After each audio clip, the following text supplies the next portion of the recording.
Investing insights with Right Property Group, exploring trends in real estate and helping property investors gain financial security.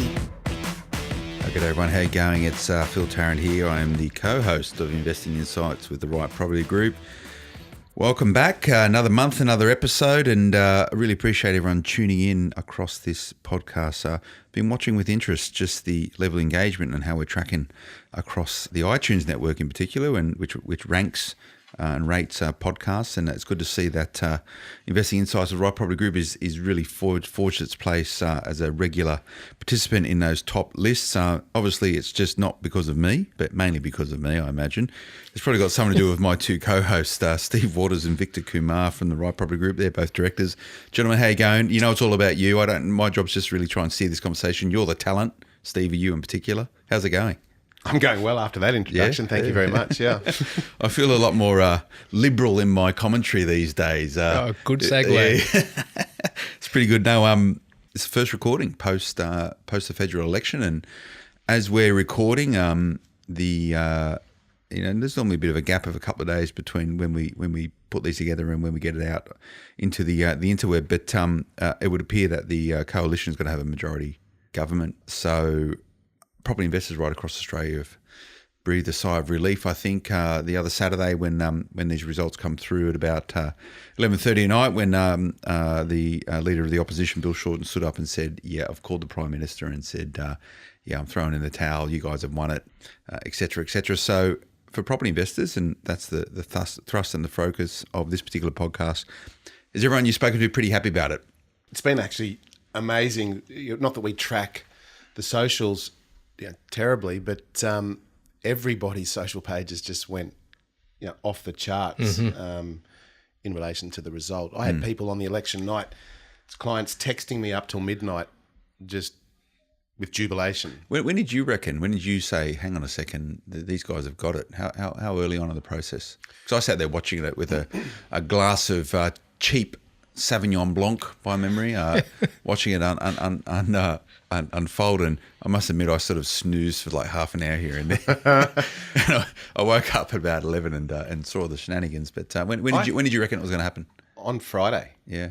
And I know that's the day before the election, but I was speaking to one of the local members in my electorate, and that she was saying that whilst the external polls had Labor sort of all over it, their internal polls showed quite a different story. Yeah. But and I thought that might have just been a little bit of hope on their behalf. But I watched the ABC on Saturday night because that was the channel I could get, and I thought it'd be sort of one-sided that. But halfway through the night, when Penny Wong perhaps wasn't as joyous, I thought the Liberals had a chance from that moment on. Yeah. Well, the stuff that we do at Momentum Media, who you partner with to put this particular podcast together, our polls picked it. Probably the most accurate in Australia, to be fair, and we're going to have a look at that and sort of unpacking how we got it right. But I imagine a lot of it's to do with our audience is quite conservative, right? So depending who you listen to is going to give you the read you want. When did you sort of go, hang on a second, Victor? It was around 8 o'clock at night when Steve texted me and said, "Oh, it's close." And looking at the trend and looking at how it was unfolding, even though there was just probably about 10% of votes being counted at that point in time, a lot of the seats that they were thinking they would not even get, they were actually ahead in the polls, in the vote counting. So it was still hoping at 8 o'clock. But it was a positive hope that, hang on, I think we've got this. And I'm not political by any means. I mean, I'm neither a Labor nor a Liberal supporter in that sense. I go by platform in terms of in my local area who's got the better platform. But this time round, every person that I spoke with, and this is probably where they got it wrong, they got the fact that if negative gearing was abolished, it was going to hurt substantially. Particularly with also the market having changed, where the policy was actually brought on at the height of the property market when the hype was at its highest, and since then with the changes APRA had brought in to dampen the market, that's taken quite a deep bite in the market, and therefore they didn't correct for that, and the public saw through that. So running up to the election, we spoke at length about what changes would come into place should there be a Labor government coming in. Now, what we now know is that we're going to have a coalition government for at least the next 3 years. And it would appear that Scott Morrison, the Prime Minister, has really resonated with Australians. So how that looks into the future, I don't know, and I'm not here to be a political commentator. But what we now know is that negative gearing is not going to be scrapped. What we now know is that the discount around CGT is not going to be scrapped. What we now know is that you have a government which is proactive and pragmatic about helping Australians create wealth, and that's great for property investors, right? There might be some tinkering to negative gearing, and there's probably an argument to say, maybe I would imagine it would be 6+ propities and all that. I get the logic, get the debate, but we can cover that as it happens. It was only yesterday I was having a chat with a really senior member of ex-senior member of the Liberal Party, and was sort of just chewing the fat over the election, and they reckon at about 9:30 at night they went, whoa, hang on a second. This is different. Something's happening. This is different. And that's when they started going, hang on, we've got this, right? We've got this. And the take is that, they call it the election, that the unlosable election, that, the attack on Australians, irrespective of where they are, Australians who are just trying to get ahead in life. 100%. These quiet Australians are what they're calling about. And these are the property investors. These are the retirees who are concerned about their franking credits. I think it's everybody, to be honest with you. It's the farmers, right? The farmers up in the farmers and rural Australia up in Queensland who are going, we don't want people coming up here from the left telling us how we're going to run our lives, right? Well, I think Labor's campaign was anti-inspirational, to be honest, for everybody. And in the world that we live in today is far, far different from the 80s, from the 70s and the 60s. Yeah, everybody today is an entrepreneur or wants to be an entrepreneur in some way, shape or form, and that's thanks to technology, the internet and what have you. And you start messing with people's aspirations and they're going to vote against you. And I think that's what Labor's problem was at the end of the day. It was playing with the economic futures or circumstances of the individual, and nobody wants that. Well, they've got to work out. We don't yet know at the time of recording who's going to be the new leader of the opposition. There's a couple of people throwing their hats into the ring, but there's some troubles ahead. Again, this is not a political podcast, so that's probably the extent of it. But sort of looking back at the commentary that we've heard over the last couple of months and what this means versus what the future holds, I think property investors, by and large, can approach the future with a level of certainty. But I think, and I would probably argue, and maybe a topic for today's podcast, is that Australians, property investors and Australians' relationship with debt has probably changed a lot over the last couple of years. And the election may have been a catalyst for people to maybe be a bit more conservative around how they approach debt, how they approach wealth creation, on the basis that nothing is certain. So the decisions you make today, and you want to make sure they're the most informed decisions, but the decisions you make today don't necessarily mean it's going to give you confidence around your financial position in the future. So this relationship with debt, as in, do you take it on? How much do you take on? When do you take it on? How you frame taking on the debt, and who you listen to give you advice around taking on that debt is changing considerably. And I know, Victor, this is something quite big for you, and it has been for as long as I've known you, around this sort of education around finance. And as property investors, and I'd like to think we're probably more sophisticated property investors, we represent the very small percentage of Australians that own more than 6 investment properties, right? Which is small. The responsibility is on the investor to make sure that their relationship with debt is a good one. That's right. And absolutely, it's their responsibility to make sure they're educated around making that. However, it's guys like you who can play a role in helping people shape those things. So what do you think we're going to see moving forward? Look, first of all, if you're talking about debt, the number of zeros at the end is irrelevant. Yeah. What is really relevant is how many dollars per week does it cost you from your pocket to hold on to this number of zeros. We tend to look at debt incorrectly from our educational perspective. I'm talking about primary and secondary education, where we're talking, I owe $10 million, I owe $1 million, I owe $100,000. Someone that's owing, say, $10 million may be in a far better position than someone just owing $100,000 if to hold onto that $10 million debt, you're only contributing, say, $1,000 a month into that mixture. Whereas in a $100,000 debt, let's say you have to contribute $1,500 to hold on to that $100,000 debt. You'd rather have that higher debt because understanding if it's relating to property, if you've got that higher debt, that means you've got that higher asset base, and if the asset selection was correct, it is growing at a higher percentage in terms of the base being 10 million or million, and therefore if it grows by 5%, 5% of 100,000 is far less. So we need to look at it from that viewpoint. With changes that were brought in by APRA, certainly I think it went a little bit too extreme, and now we have trying to reset that and giving the control back to the bank in terms of lending, in terms of how they assess. And we're starting to hear this noise now. It's still hard to get. Yes, that's credit right. is still hard to get. Very much so. Yeah. So we're talking about the APRA, Correct. or the proposed APRA changes here, and I think everybody would have heard about it by now, but we still need to take into account it's only proposed at this stage, and it's still going to be hard to get money whilst the threshold has come down in terms of the buffer 2%, or I think they're suggesting 2.5% above the cash rate.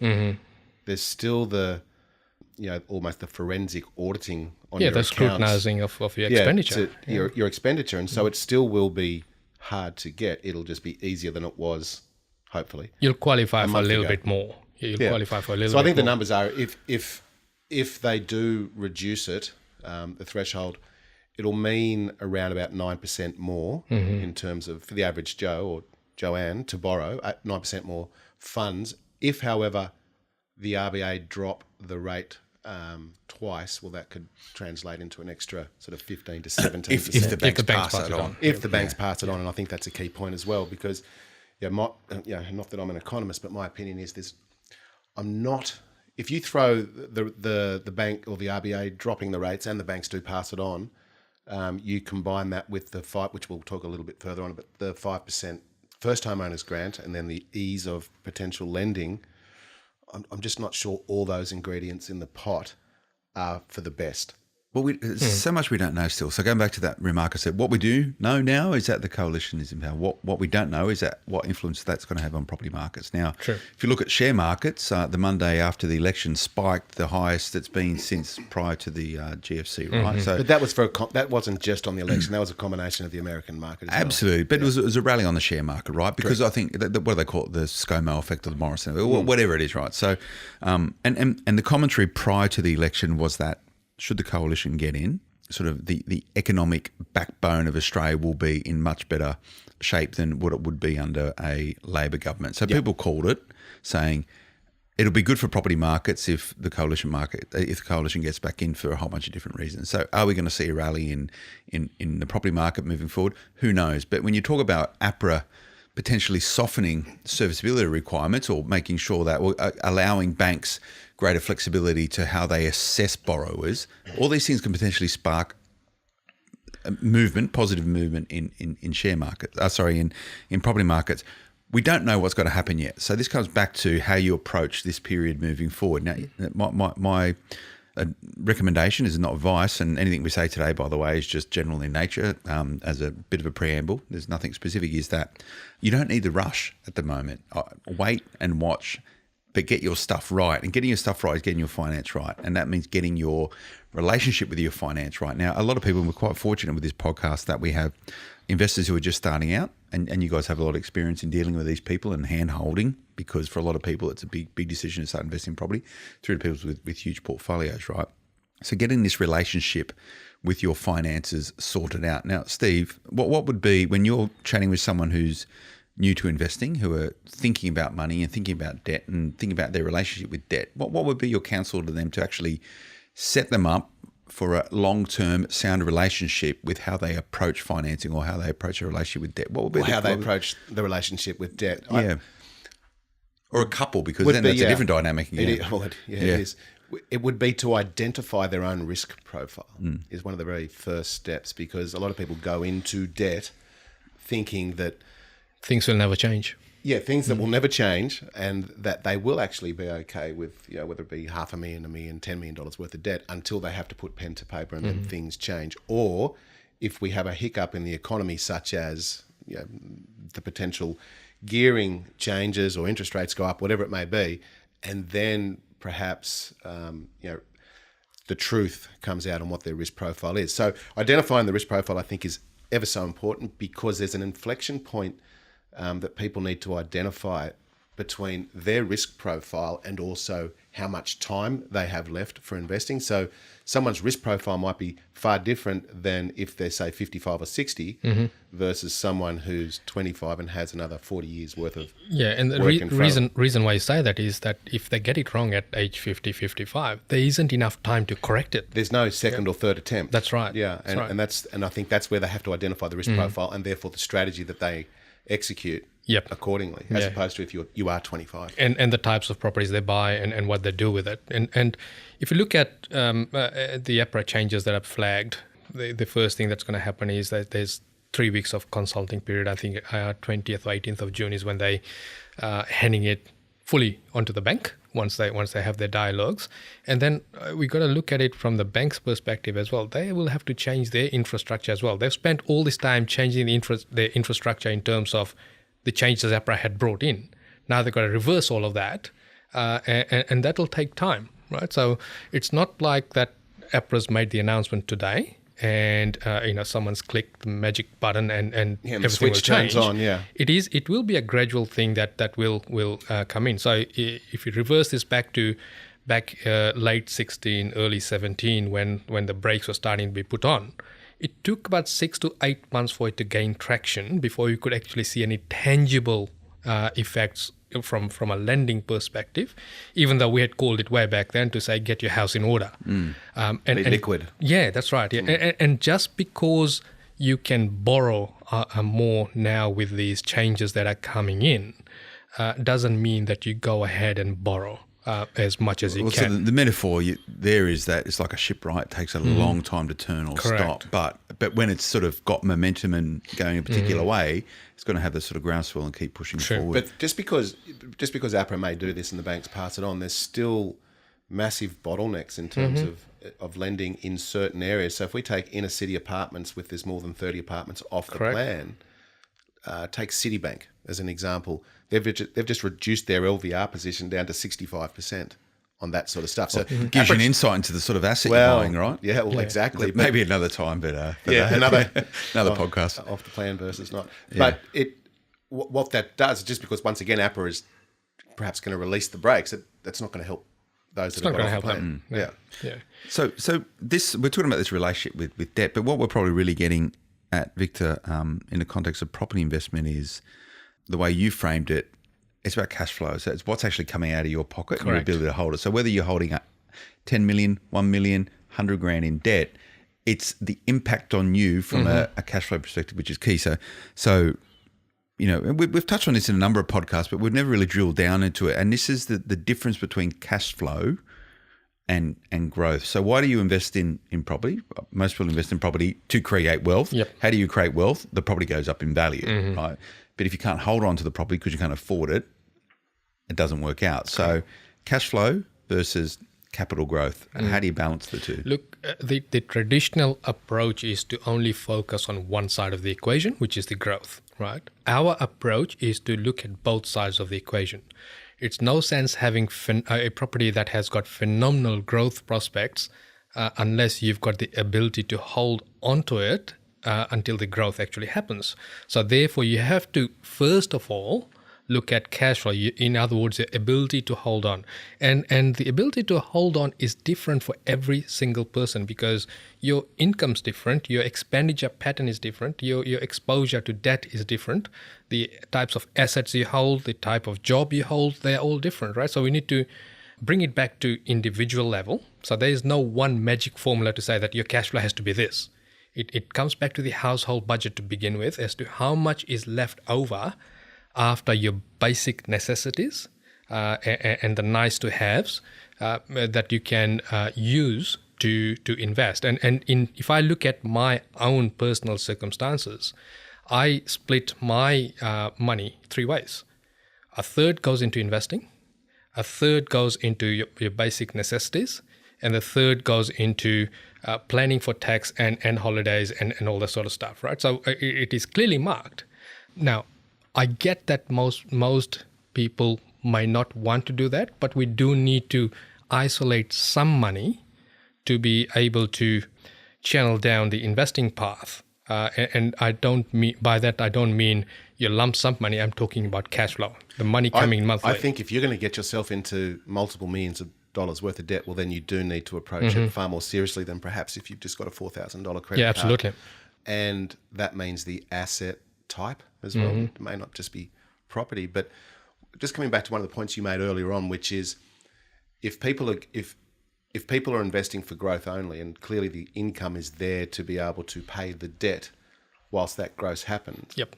We need to be really clear that the growth doesn't happen overnight. Now, that's an obvious expression, but we've also just experienced Sydney's biggest bubble, or we're on the back end of it now, where we had 80% in 5 years. And most people will sit back and say, well, you know what, I can probably take on a couple of $1 million worth of debt with low cash flow because interest rates are low and it's going to be a 5-year period. I'll just scrimp and save and I'll do it tough whilst I reap the benefit of the growth. But it doesn't happen like that. We don't know if it's going to be 5 years. Yeah. Well, it could be 10 years. It could be 15 years. And I'd suggest that you should plan for 20 because over that extended period of time, you'll go up, you'll go down, you'll go sideways and then up again. But if you don't have the cash flow to support the debt, well, then you've got nothing. You're just a statistic like with everybody else. So as you approach how your ability to service debt will influence the way you go about investing in property, your macro and microeconomic factors, they're outside of your control, what the government does, what policy or legislation gets put in a regulation. You can't control any of that stuff. What happens in property markets? What you can control is your own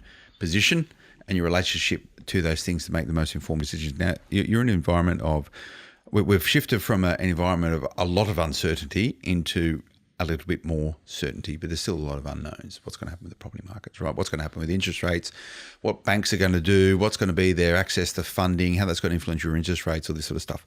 But as you look at the next short to mid-term period, and we're talking about a 10 or 15 year horizon longer term, but you want to get into the property game in this market right now.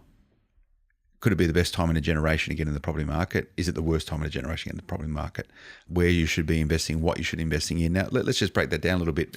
Do you think this current climate, this current situation for Australia, it's a good time to be investing in property? Steve? I do, but I think you need to be very, very specific in how you approach it. And that obviously means the debt, the structure, cash flow management, because it's, that's what it is about. But also where you choose to invest, taking into account your risk profile and how long your journey is going to be. Is it going to be a 10-year journey, a 15-year journey, depending on your working life, shelf life, so to speak. But to answer the question, I always think somewhere is a good time to invest.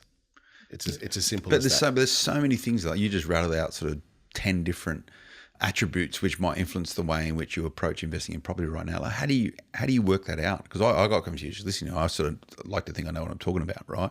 Oh, how long am I going to be in the market for? What should I be investing in? How much money do I have? There's a lot of stuff you just don't know. There's a lot of pieces to the puzzle, and I think this is where the problem lies. Is people want to put the puzzle together and miss a few pieces. And it's okay to miss a couple of pieces though, Victor? Look, if you've got the bigger picture, yes. Yeah. But if you're missing too many pieces, then you can't unfold the picture. Okay, so right? Which bits do you absolutely have to have? You've got to have the foundation, right? So you've got to have the foundation. So your question earlier on was that, is this the right time to invest, right? And I reckon, and I'm going to go out on a limb over here, right? I reckon that in the last decade, this right now, where we stand, is the best time to invest. The reason why I say that is that your unemployment rate is at 5.1. Highest it has been since August 2018. 5 is about the right figure. I don't want it below 5. You look at inflation. Inflation is the highest since it has been for the third quarter of 2016. It is sitting at 1.3. Right, sorry, lowest. And month on month in April, in April, it sat at 0%. No one's talked about that, right? You overlay that with the uncertainty that we've gone through, where people have held back. So buildings have stopped because finance isn't available. To get the finance will take probably 12 to 18 months before it actually fully rolls out. So we've got this gap in the market where the prices aren't going to take a run. Yes, there will be some correction, but it won't have a massive run. In the meantime, because we are not building so many properties at the moment, we're not buying so many properties at the moment, our yields are starting to creep up, and the money has been the cheapest it has ever been. Therefore, when you look at this is the best time to set up your foundation and wait for the growth. It is very similar to what happened post GFC, when people are still a bit scared jumping into the market, or even if they did want to jump into the market, they hadn't sorted out their finance. They hadn't got their finance right to begin with. Or even if they wanted to invest, they didn't have the equity behind them because the equity had eroded because of the GFC, right? And we're getting similar things right now. So people that have been listening to our podcast from day one, we've been saying, be finance ready, keep your equity liquid. Those people can pounce right now and buy properties that would have a very solid foundation. And if you went along the growth corridors and bought properties that didn't have a huge negative cash flow without any tax input, those are the types of properties I would buy. Well, they're the people that are executing that opportunity now, those people that have stayed liquid. But if we even go a bit further from that, we've had a building commitments have just crashed 16% in the last quarter. We've still got a strong population growth, I think it was 1.6% per annum. So that's huge. Somewhere that inflection point is going to take effect somewhere where the supply that we have now, and in some areas it is oversupply, will be absorbed and it will lurch back into a post-GFC position where the demand can't keep up with the supply or the other way around. But I think, just because you said it's the best time ever in the world to invest, in the last decade. In the last decade. That's going to come back and bite him at some point. Let's remember that, Steve. We'll pull it out at some point. I'm just going to soften. I'm going to stand by it. I'm going to soften it just a little bit. I'm going to say, I'm going to agree with you. For some people it will be, and for some people it will be the worst. Fair point. And to an earlier remark, I said you don't need to rush, right? The people who are going to benefit from the market you just outlined, Victor, are people who were ready. They're ready. So for those who are now thinking it's time to get ready, this sort of foundational approach to preparing yourself to invest in property, it's probably a good time to get started now. We spoke about relationship with debt and how you go about sort of doing it. And on that basis, you're not going to solve everything yourself. You need to speak to people, to help you work out what the relationship's going to be. And it can be like a good accountant or a financial planner or a good buyer's agent or property strategist can really help you out with that stuff. But this foundational approach about what you need to get right, we're speaking about this jigsaw. It's okay for some bits not to be there, but there's essential that certain bits are definitely there. Absolutely. So what are those 3 or 4 bits that need to be absolutely watertight? So certainly the cash flow needs to be there. That's the key, right? All of this can get unraveled if you can't afford to hold on to your properties. That I keep coming back to that because that is absolute fundamental. Once you've addressed that, because that'll determine where you're buying, what you're buying. Once you've addressed that, then we want to make sure that the properties that we're buying is liquid. So is someone going to rent it? Is someone going to fund it? So as an example, your Citibank example, 65% LVR. I wouldn't buy that right now because if I ran into trouble, someone needs to come in with a 35-40% deposit to buy it off me, right? So that takes away pretty much 3/4 of the market. And it's not a $300,000 asset. Exactly right. It's a $600,000, $700,000, $800,000 off the plan apartment amongst thousands of others. That's right. So you're looking at funding liquidity, and then you're also looking at liquidity in general. In other words, people need to be wanting to live there. People need to be wanting to buy into that area. I think it's important that people actually approach this, if you're just starting, to actually think of the worst possible scenario. Yeah. We tend to look at the best case scenario, don't we? Yeah, and that's the point. So people are looking at interest rates now at 4.5%. I mean, you can get sub 4s, 3.5%, 3.8%. And if you're doing your calculations based on such low cost of money now, what happens when it gets to 5%? That's right. Because it will. Yep. What happens when it gets to 6%? It will. It may not be next year or the year after, but it'll eventually get there. So if you are only just surviving within your own household banking system, so to speak, now, low rates, what happens when it goes up? Well, let's take away the what if. When it goes from interest only into principal and interest, can you afford to hold on to that property? You need to do this. There are so many people at that cliff edge, and maybe APRA's change in scenario may help that potential cliff fall. But therefore, asset selection is where the gold is, and it's not just because you spend $1 million on an investment property doesn't make it a good investment, and just because it's cheap doesn't mean that it's a good investment. There is a sweet spot somewhere in between those two, and I think it is horses for courses. But once again, taking on or modelling out the worst case scenario at a higher interest rate, or even just today's interest rate on the week in, week out deficit pre-tax, you might surprise yourself on what that shortfall is between the two asset types and also between the yield that they derive. That's right. And as an investor, you have to physically sit down and do these numbers. Otherwise, you're still flying blind. And by the time you find out how much cash flow it's costing you, it may become too late. So always do your figures upfront. And I think we also need to sort of dispel a few myths that just because it's a higher priced asset, it means that naturally it'll just grow more as a percentage. And just because the cash flow on a property is higher doesn't mean that it'll grow less. Yep. So there are some myth-busting scenarios there as well. That's a future for you guys, like the property myth-busters. I could see you two guys dressing in a lab coat, running around, Victor, with some crazed sort of science stuff with green goo coming out of something or other and, like a beaker bubbling away and busting myths around property. Can you see it? Who do you see yourself as? Me? The test dummy. What do they call that thing on, Mythbusters? The dummy actually had a name. Yeah, Phil Tarrant. Phil Tarrant. I think it was Phil. Mate, I've been a test dummy for a lot of people in property, and it's one of the reasons why I do what I do, right? As you know, Steve, I've been. Did you see that? It's slight dig, wasn't it? I know, right? Yeah. I know. I've been very open about aren't you my fortunate? investing journey. Someone needs to be. You know what? I reckon I'll call this. Seeing Victor's being a big man on campus today, sort of making these big predictions. Big man on campus. I reckon I'm a pretty good example of well, probably 90% of what I do as a property investor is probably a good example for how being a good investor. I've got the foundations right. I've found the right people to offer me advice and insights. I've used the right professionals to actually help me execute on my strategy and develop that strategy. It's not rocket science. And it's not. Getting it right in property. You just got to, hopefully by doing stuff like this and the other things that we do, sharing these stories. Let's talk about the 10% that you're not doing right. What aren't you doing right? My administration's appalling. This is a counselling session. Where's the couch? It's there. Yeah, it is. That's a bit hard. Like, I don't give it the time I probably should, considering the size of the portfolio. Yep.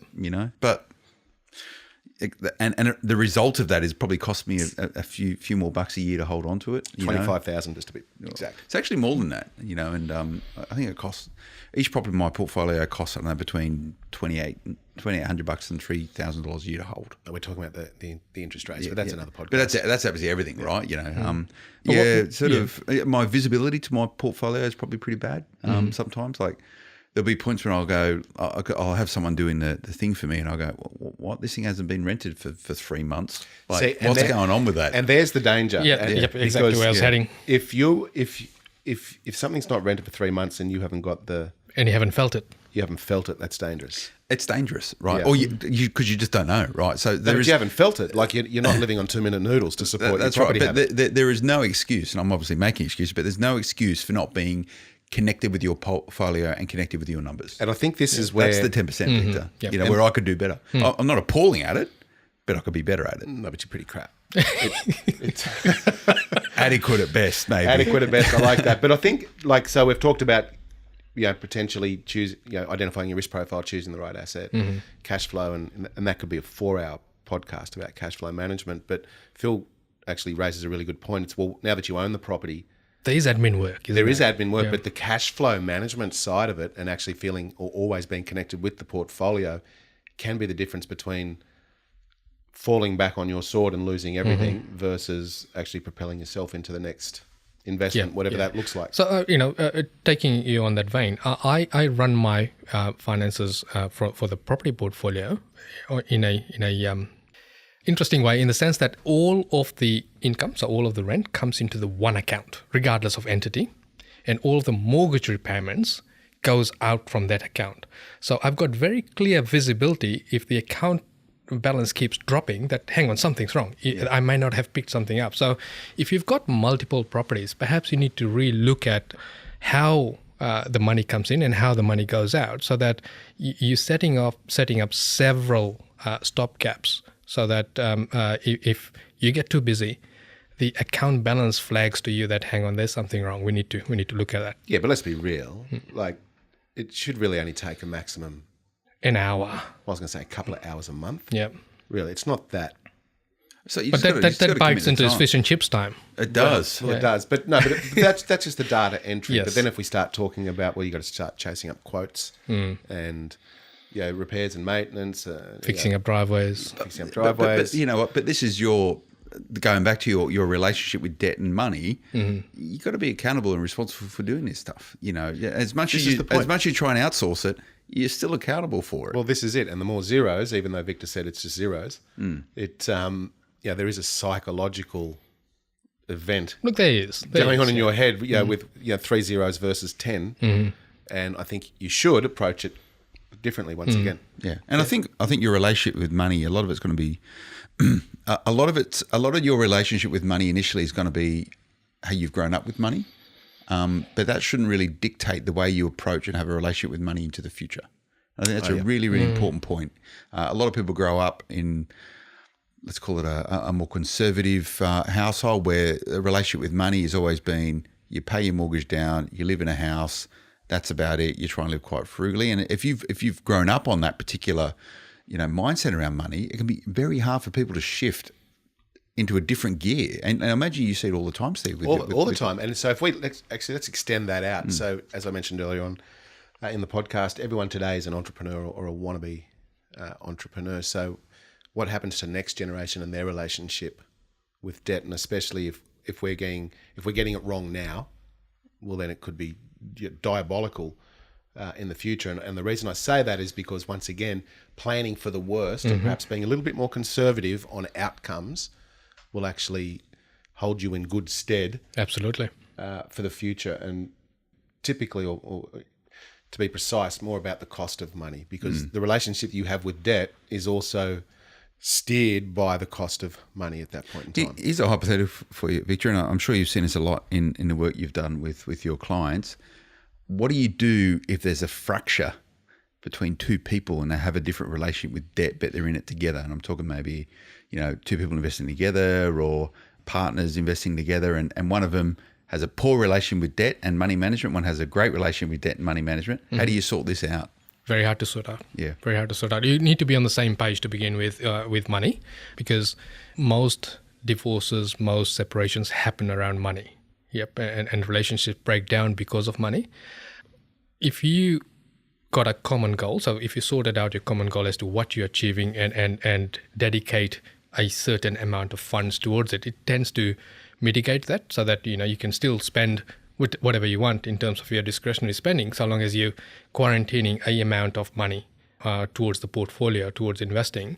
But it comes back to having the education around you, and mindsets can change, right? So if you look at me, I come from Fiji, and our relationship with debt. My father, he was a farmer, and for him to take a loan out from the bank, he would go and sit downstairs and wait until there was, because the loans department was upstairs. So he'd go and sit down downstairs, and he'd wait until there was no one downstairs that knew him before he scooted upstairs to apply for the loan.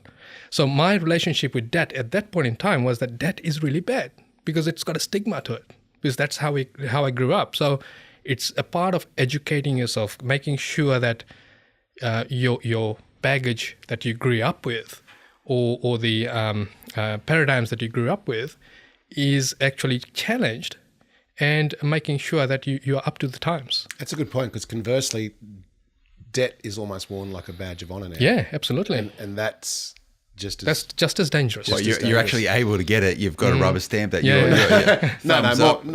more because of the way that, once again, everybody thinks a little like an entrepreneur now. Is if you've got $1 million worth of debt, $2 million of debt, well, then potentially you've got an asset it's growing, and to be to be very precise, it's not like I have $1 million debt on a Bentley. It's more $1 million. Just sits in my garage. It just sits in my garage.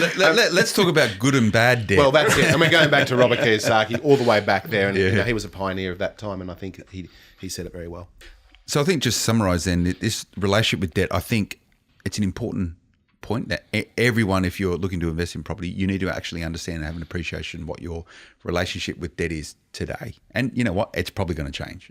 Most likely it's going to change. Will. You need to make sure that you've got mechanisms, processes to be able to, if you're investing with someone, that you're able to collectively have a relationship with debt. And it might be different, but you need sort of rules or protocols around how you approach investing together. The important thing is that everyone can change their relationship with debt immediately. Just by listening to this podcast, hopefully some people are going, you know what, I've probably got to start thinking about things maybe differently. How can I do that?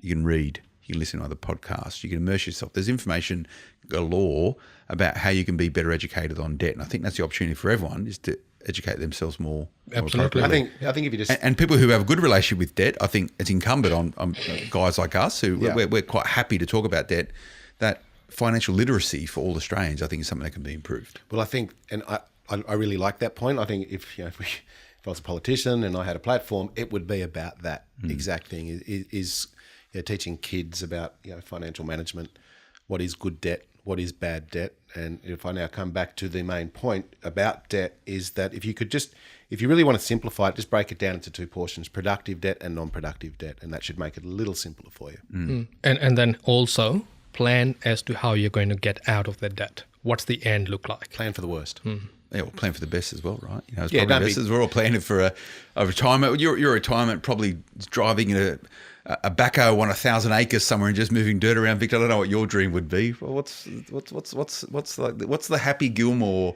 sort of bubble thing? Yeah, everyone knows what I'm talking about here. Go on. Oh no, my God. Happy Gilmore. Where's your happy place?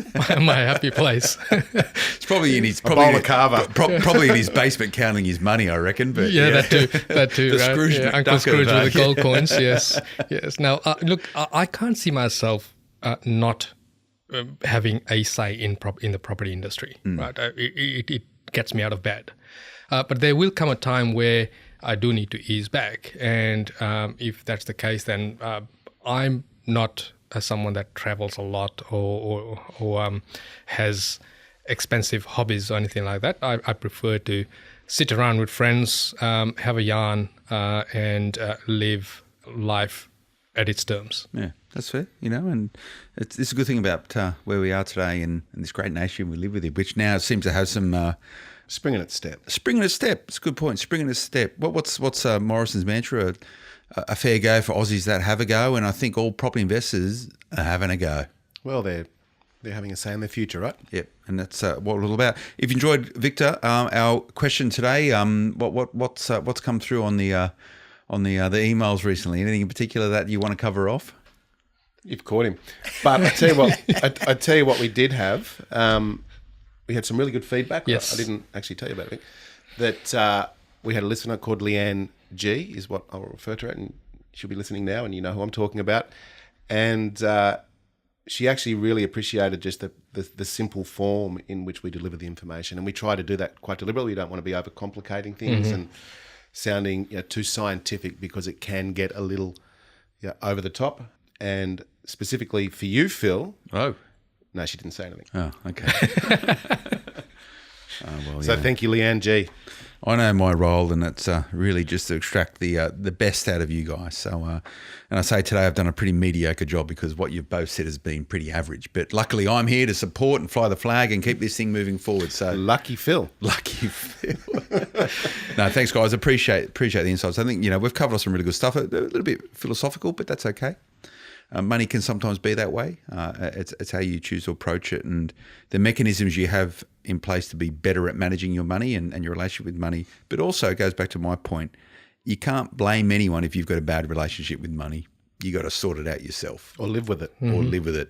And that's a choice you get to make. But hopefully by tuning this podcast, you can have a better relationship with money, better relationship with debt, better relationship with property investment, and achieve those goals. Victor, if anyone's got any questions, they want to extend this conversation, I'm sure you're happy to take it offline, online. What's the best way to contact you guys? They can write to us, questions@rightpropertygroup.com.au, or they can go to our website or our Facebook page. We've got a whole raft of information there. If they go onto our website, there's quite a few blogs, quite a few videos, educational videos in there that they can use for their own good. And we also have, and we've had that for quite a long time, but we don't really talk about it much. There's an ebook there that they can download. So just go to the website, pop your details in, and it'll flick out to you immediately. Cool. Well, I decided to do a question day because I thought the coverage around sort of post-election and this, we'd keep it going. But I think maybe we should dedicate a whole episode to Q&As just to cover these things off, because I know there's a lot coming through. So make sure you email that email address that Victor just told everyone. happy to cover off absolutely anything. Absolutely Nothing anything. is off limit or off the record. Maybe. Let's qualify that a little bit. But we'll sort that out. But thanks for joining us today, Investing Insights with the Right Property Group, and we'll see you again next episode. Until then, bye-bye. The information featured in this podcast is general in nature, does not take into consideration your financial situation or individual needs, and should not be relied upon. Before making any investment, insurance, tax, property, or financial planning decision, you should consult a licensed professional who can advise whether your decision is appropriate for you.